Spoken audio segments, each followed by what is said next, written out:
कि आपको sex education पे बात करनी चाहिए अपने बच्चों के साथ बैठ के। लड़कियां मुंह मार रही हैं और एक्चुअली में मार रही हैं। ये बात मुझे लड़की होने के बाद में शर्म के साथ बोलनी पड़ रही है कि लड़कियां मुंह मार रही हैं। ये जो आजकल की लड़कियां हैं ना, मैं सीधे शब्दों में कहूँ तो आजकल चिनारी बोलते हैं। इनको पता ही नहीं है कि मेरे देश की जो सभ्यता है उसकी वैल्यू क्या है। इनसे बड़ा चमन चूतिया कोई नहीं है इस देश के अंदर। टिकटॉक पे कच्चा बादाम यही सब करके अभी वो नया गाना एक और वायरल हुआ था ना, दिल पे चलाई मेरे छुरियां, ये सब करके ये लोग वायरल होंगे और कोई काम धंधा तो इनके पास है नहीं। यही जनरेशन इतनी बर्बाद है तो आगे आने वाली जनरेशन तो भाई सब डूब ही जाना चाहिए। कि आजकल के जो 25 वर्ष के तक की लड़कियां और लड़के हैं ये 4 जगह मुंह मार चुके हैं ऑलरेडी, अगर इनकी शादी नहीं हुई है तो। कि अनिरुद्धाचार्य जी ने ये बोल दिया, प्रेमानंद महाराज जी ने ये बोल दिया, शुक्र कीजिए अभी धीरेन्द्र शास्त्री जी इसमें नहीं आए थे। क्या गलत कहा है प्रेमानंद महाराज जी ने? जो लड़की लिव इन में रह रही है वो 4 जगह मुंह मार रही है तो वो मार रही है।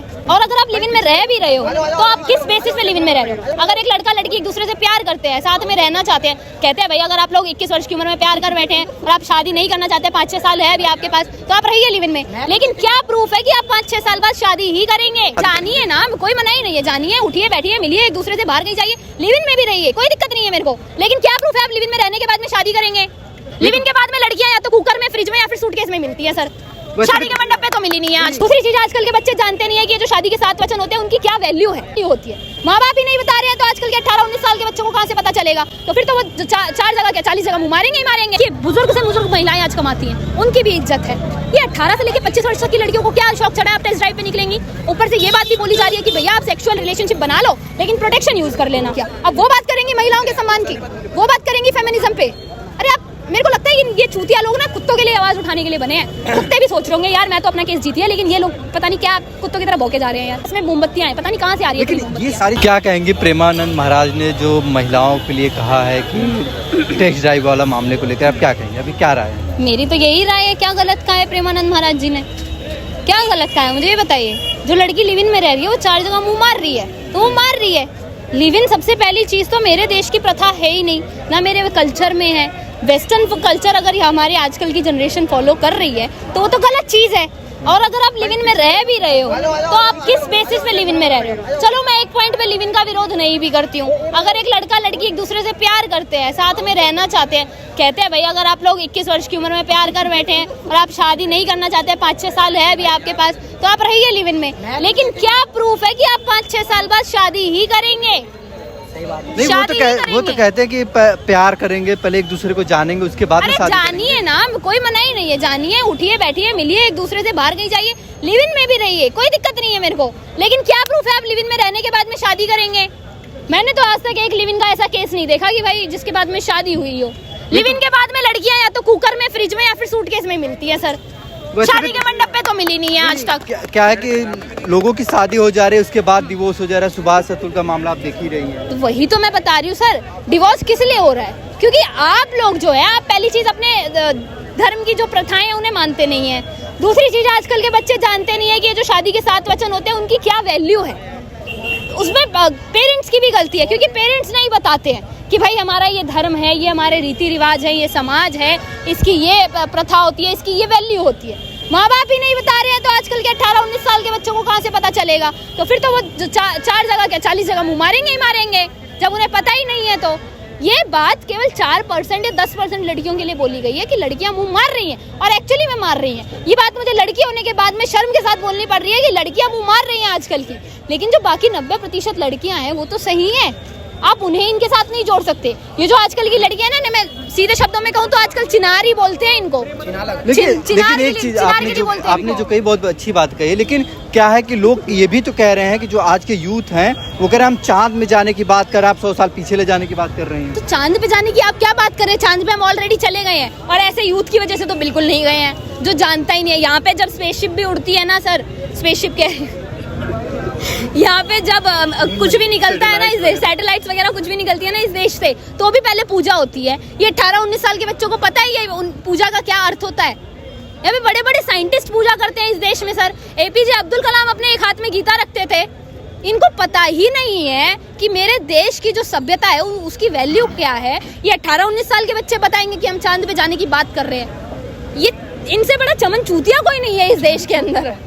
ये जेनजी बर्बाद हो चुके हैं। जो 18 से लेकर 25 साल के बच्चे हैं ना, मैं खुद 22 वर्ष की हूँ, लेकिन मुझे ये बोलना पड़ रहा है अनफॉर्चुनेटली कि ये जो जेनजी में, मैं भी जेनजी में ही आती हूँ, लेकिन ये जो जेनजी के बच्चे हैं ना, अधिकतर ये बर्बाद हो चुके हैं क्योंकि इन्हें पता ही नहीं है करना क्या है, करियर की चिंता इन्हें है नहीं, नौकरी की चिंता इन्हें है नहीं, क्योंकि नौकरी सरकार नहीं दे रही है। अरे चूतियों, तुम पढ़ नहीं रहे हो इसलिए नौकरी नहीं मिल रही है।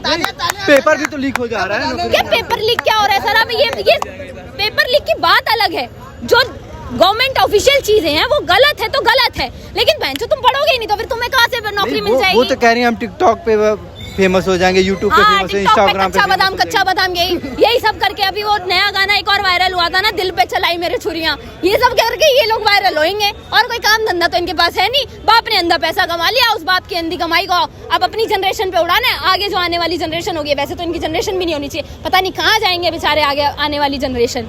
अगर यही जनरेशन इतनी बर्बाद है तो आगे आने वाली जनरेशन तो भाई सब डूब ही जाना चाहिए, इन लोगों को डूब के मर जाना चाहिए। कुछ लोग कह रहे हैं कि अनुरुद्धाचार्य और प्रेमानंद महाराज को माफी मांगनी चाहिए महिलाओं से, कई लोग उस पे लड़े हैं कि माफी मांगे। मैं तो महिलाओं को ही क्यों टारगेट किया जाता है बार बार? सर महिलाओं को टारगेट नहीं किया जा रहा है। मैं सबसे पहली चीज अगर आपको बयान ही बताऊं तो बयान ये था कि आजकल के जो 25 वर्ष के तक की लड़कियां और लड़के हैं ये 4 जगह मुंह मार चुके हैं ऑलरेडी, अगर इनकी शादी नहीं हुई है तो। बयान ये था। तो अनिरुद्धाचार्य जी ने सिर्फ लड़कियों को कोट नहीं किया, लड़कों को भी कोट करके ये बात बोली है, लड़के भी इसमें शामिल है। अगर लिव इन में कोई रहने जा रहा है एक कपल, तो क्या अकेली लड़की जा रही है? लड़का जिम्मेदार नहीं है? अगर बलात्कार हो रहा है, पहली चीज तो मैं ये बात बोलती हूँ, जो लोग बोलते हैं कि छोटे कपड़े की वजह से बलात्कार होता है, सर बलात्कार कपड़े देख के नहीं होता है। अभी हरियाणा में हुआ ना मनीषा का केस, टीचर थी सर, वो टीचर थी, छोटे कपड़ों की वजह से बलात्कार नहीं होता है। आपकी सोच घटिया है इसीलिए बलात्कार होता है, आपकी परवरिश घटिया है इसलिए बलात्कार होता है। और सब छोड़िए सर, इस देश का कानून अंधा है इसीलिए बलात्कार होता है। लेकिन अब तो लॉरेंस बिश्नोई की भी एंट्री हो गई है। बिल्कुल सही हो गई है, मैं तो कहती हूँ होनी भी चाहिए थी। अब तक हम यही इंतजार कर रहे थे, ये कुत्ते इतना भौंक रहे हैं, इतना तो जिन कुत्तों का केस चल रहा था सुप्रीम कोर्ट में वो कुत्ते नहीं भौंक रहे थे जितना ये कुत्ते भौंक रहे हैं इतने दिनों से, कि अनिरुद्धाचार्य जी ने ये बोल दिया, प्रेमानंद महाराज जी ने ये बोल दिया। शुक्र कीजिए अभी धीरेन्द्र शास्त्री जी इसमें नहीं आए थे, वरना उन पे भी कोई ना कोई आरोप लगा देते। ये भी तो बोलते हैं। उनके ऊपर ये भी तो कहते हैं कि उनकी गर्लफ्रेंड है नहीं, तो इसलिए वो पीछे पड़ लग गए हैं। आप पहली चीज तो संतों के बारे में ऐसी लॉरेंस बिश्नोई की बात कर रहा हूँ, लॉरेंस बिश्नोई की बात कर रहा हूँ कि उनकी गर्लफ्रेंड नहीं है इसलिए महाराज जी के सपोर्ट में आ गए हैं। देखिए एक गैंगस्टर को मुझे नहीं लगता कि गर्लफ्रेंड की जरूरत होगी एक गैंगस्टर को आज के टाइम पे, तो क्योंकि इन छपरियों और चिनारों से तो ज्यादा सही है किसी गैंगस्टर के साथ जाके रह लो, तुम किसी गुंडे के साथ जाके रह लो, इन छपरियों और चिनारों के साथ रहने से तो ज्यादा बेहतर यही होगा। लेकिन अगर लॉरेंस बिश्नोई जी ये कह रहे हैं कि भाई अगर किसी ने प्रेमानंद महाराज जी की तरफ उंगली भी उठाने की कोशिश करी तो हम लोग कर देंगे, यदि सरकार कुछ नहीं करती है, क्योंकि सरकार कुछ करती ही नहीं है इस देश में। मैं तो कह रही हूँ इस देश को गैंगस्टर लोगों की जरूरत है, ऐसे गैंगस्टर लोगों की जो कि एक्चुअली में अच्छा कार्य करते हैं। ऐसे गैंगस्टर अतीक अहमद या फिर मुख्तार अंसारी जैसे गैंगस्टर लोगों की जरूरत नहीं है, उनका तो एनकाउंटर होना भी चाहिए और हो भी गया है। ऐसे गैंगस्टर लोगों का होना भी चाहिए। लेकिन हाँ, जो धर्म की बात करते हैं, जो देश की बात करते हैं, अगर ऐसे गैंगस्टर इस देश में है या ऐसी कोई गैंग इस देश में है तो वो होनी भी चाहिए। क्योंकि मेरे देश का कानून मुझे अनफॉर्चुनेटली लाल किले पे जहाँ प्रधानमंत्री खड़े होकर बोलते हैं वहीं खड़े होकर मुझे ये बात बोलनी पड़ रही है कि मेरे देश का कानून अंधा है। यहाँ पे बलात्कारियों का केस लड़ने के लिए वकील दे दिए जाते हैं जिनको वकील मिलना ही नहीं चाहिए। अगर आपके पास में प्रूफ है, मनीषा का केस देख लीजिए, सुसाइड केस उसे बताया जा रहा है, जानवरों का हमला उसे बताया जा रहा है। क्या आपको दिखाई नहीं दे रहा है जिस तरीके से वो मर्डर हुआ है वो बलात्कार का केस है? क्या आपको वो चीजें दिखाई नहीं दे रही हैं? कितना अंधा कानून है इस देश का। मुझे तो लग रहा है अब इस देश में कानून अंधा है नहीं, कानून ही नहीं है। कानून तो केवल यूपी में है सर, चल के देखिए। नहीं, वो तो कहते हैं कि अब हमें प्रेमानंद महाराज से सीखना होगा कि हमें क्या करना है, कैसे रहना है। बिल्कुल सीखने की आवश्यकता है सर हमें, क्योंकि इस देश में संतों की वाणी को गोविंद की वाणी कहा जाता है। अगर संत कोई बात कह रहे हैं जो कि एक्चुअली में हमारी जनरेशन को सुनने की ज़्यादा ज़रूरत है, 18 से लेके 25 वर्ष तक के जो बच्चे हैं, और आप देखेंगे सर अधिकतर जो 18 से लेके 25 वर्ष तक के बच्चे हैं ना, वो प्रेमानंद महाराज जी को फॉलो करते हैं। ये जो कुछ चिनार है ना, जो 4% बचे हुए हैं, यही है जो ये बोल रहे हैं कि भाई हम 4 जगह मुँह मारे, 40 जगह मुँह मारे, आपको क्या लेना देना, या फिर हम टेस्ट ड्राइव पे निकले या कहीं भी निकले, आपको क्या लेना देना। सर एक बार को ये जो बात बोली है ना अनिरुद्धाचार्य जी ने कि आप वैश्या को वैश्या नहीं बोल सकते, मैं कहूंगी वैश्या की भी इज्जत है जो कोठे पे बैठी है, क्योंकि वो पैसे लेके काम कर रही है। भाई आप उनकी तुलना उनसे कर रही हैं? नहीं, मैं तुलना नहीं कर रही हूँ, मैं तो अनिरुद्धाचार्य जी को कह रही हूँ कि महाराज जी आप वैश्या से भी इनकी तुलना ना करें। वैश्या की भी थोड़ी बहुत इज्जत है, इन चिनारों की वो भी इज्जत नहीं है, इन चूतियों की वो भी इज्जत नहीं है। मैं खुद जेनजी होने के बाद नहीं करती सर इनकी इज्जत। मेरे सामने कोई आए छपरी लड़का, वैश्याओं को नगर वधू का भी दर्जा दिया गया है। ये बात सर, मेरी सबसे पहला सवाल, वैश्या बनाने वाले कौन है? वैश्या बनाने वाले कौन है? हमारे ही समाज के लोग जो पैसा दे के जा रहे हैं। आप किसी की मजबूरी का फायदा उठा रहे हैं। चलो वो मजबूर है, मैंने माना। अगर आप लोग जाएंगे ही नहीं तो मजबूरी में वो कोई दूसरा काम करेगी। आप जाएंगे, आप पालेंगे तो वैश्या तो बनेंगी इस देश के अंदर। वैश्या प्रवृत्ति मेरे देश की प्रवृत्ति नहीं है, मेरे कल्चर में कभी थी नहीं है। लेकिन अगर आज आपने वो चीज बना दी है कि पैसे देके आप कहीं पे जा रहे हैं अपनी सेक्सुअल सेटिस्फेक्शन के लिए, तो वैश्या बनाने वाले आप लोग हैं। मेरा समाज है, मेरा देश है, मेरे ही देश के लोग हैं जो वैश्या बना रहे हैं। लेकिन एक बार को उसकी भी इज्जत है, क्योंकि वो पैसा लेके कर रही है, मजबूरी में कर रही है वो काम। जो बिना मजबूरी के जो पैसा लेके ये कर रही है कि एक से पैसा ले लिया, भाई ये मेरे बर्गर का खर्चा उठाएगा, ये मेरे खाने का खर्चा उठाएगा, वो मेरे मेकअप का खर्चा उठाएगा, ये मेरी ट्रिप और मेरे घूमने का खर्चा उठाएगा, वो मेरी स्टडी का खर्चा उठाएगा। मान लो वैसे तो पढ़ाई करते नहीं है ये लोग। ऐसे तो कई लड़के भी हैं जिनकी 4-4 गर्लफ्रेंड है, 5-5 गर्लफ्रेंड है। उन चारों का उनको एक ही काम है, और ये बात आप भी जानते हैं। अगर 4 गर्लफ्रेंड है तो लड़कों को चारों से एक ही काम है, और वो काम मैं ऑन कैमरा ये बात बोल नहीं सकती, बीइंग अ गर्ल मेरी भी शर्म है। लेकिन जो 4 लड़कियां बना रही है ना, वो अपने पर्सनल रीजंस की वजह से बना रही हैं। क्या आप कमा नहीं सकती हैं? स्ट्रॉन्ग इंडिपेंडेंट वुमन बोला जाता है ना। मैं हूँ भाई, मैं 22 साल की उम्र में कमा रही हूँ, अपने खर्चे खुद पूरे कर रही हूँ। मैं तो नहीं डिपेंडेंट हूँ किसी और पे, किसी तीसरे पे। इवन मैं अपनी फैमिली पे डिपेंडेंट नहीं हूँ। तो आप जब कमा सकती हैं, आप में टैलेंट है, आपके पास में 1000 तरीके हैं कमाने के, फिर यही चूतिया लोग आके कहते हैं कि देश में बेरोजगारी और महंगाई है। अरे तुम कमाने नहीं जा रहे हो यार, तुम्हारे 10 बॉयफ्रेंड हैं, तुम्हारे 10 के 10 बॉयफ्रेंड तुम्हारा खर्चा उठा रहे हैं, और फिर तुम कह रहे हो कि बेरोजगारी है। अरे बेरोजगारी है क्योंकि तुम्हारे 10 बॉयफ्रेंड है, तुम्हारा खर्चा वो उठा रहे हैं, तो तुम्हें लगेगा कि तुम बेरोजगार हो। कमा के देखो, सड़क पे निकलो, लोग कमाते नहीं है, महिलाएं कमाती नहीं है। आप देखिए बुजुर्ग से बुजुर्ग महिलाएं आज कमाती हैं, उनकी भी इज्जत है। ये 18 से लेके 25 वर्ष तक की लड़कियों को क्या शौक चढ़ा है आप टेस्ट ड्राइव पे निकलेंगी।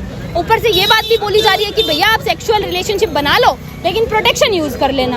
ये तो बॉलीवुड से आवाज आ रही है। जी, ये बॉलीवुड से ये आवाज भी आ रही है, और एक आवाज और आ रही है कि महिलाओं के बारे में बोलने वाले आप कौन होते हैं। अब महिलाओं की बात वो करेंगी जिनकी खुद की बहनें बिकनी पहन के घूमती है कैमरा के सामने।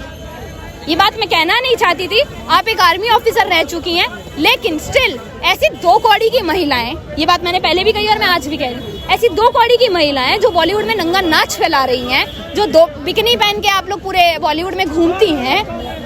बॉलीवुड में क्या क्या चलता है मैं आपको बता नहीं सकती, बिल्कुल क्या क्या चलता है। आप एक रोल पाने के लिए लड़कियां किस हद तक गिर जाती हैं। मैं बड़ी बड़ी एक्ट्रेस का नाम नहीं लूंगी, लेकिन जो बड़ी बड़ी एक्ट्रेस बनती है कहीं ना कहीं आज के टाइम पे वो भी ऐसे ही बनती है। किस किस हद तक गिर जाती है लड़कियां। अब वो बात करेंगी महिलाओं के सम्मान की, वो बात करेंगी फेमिनिज्म पे। अरे आप, मेरे को लगता है ये चूतिया लोग ना कुत्तों के लिए आवाज उठाने के लिए बने हैं। कुत्ते भी सोच रहे होंगे यार मैं तो अपना केस जीती है, लेकिन ये लोग पता नहीं क्या कुत्तों की तरह भौंके जा रहे हैं यार। उन्हें कोई फर्क नहीं पड़ा उनका क्या केस चल रहा था क्या नहीं चल रहा था, लेकिन इन्हें पड़ रहा था। इनके पास में हर चीज के लिए इनके पास में मोमबत्तियां हैं, पता नहीं कहाँ से आ रही है। लेकिन ये सारी चीजों की शुरुआत कहाँ से हुई, इनका जड़ क्या है आपके हिसाब से? इनका जड़ क्या है कि जो ये फेमिस्ट के नाम पर, फेम पाने के नाम पर बॉयफ्रेंड बना रही हैं, 4-4 गर्लफ्रेंड हैं जिनकी, क्या रीजन है? मतलब क्या रीजन? मैं लास्ट यही बोलना चाहूंगी, इसका रीजन है संस्कारों में कमी। माँ बाप आज के टाइम पे अपने बच्चों को संस्कार ही नहीं दे रहे। ये बात बहुत ओपनली मैं बोलना चाहूंगी कि आपको सेक्स एजुकेशन पे बात करनी चाहिए अपने बच्चों के साथ बैठ के।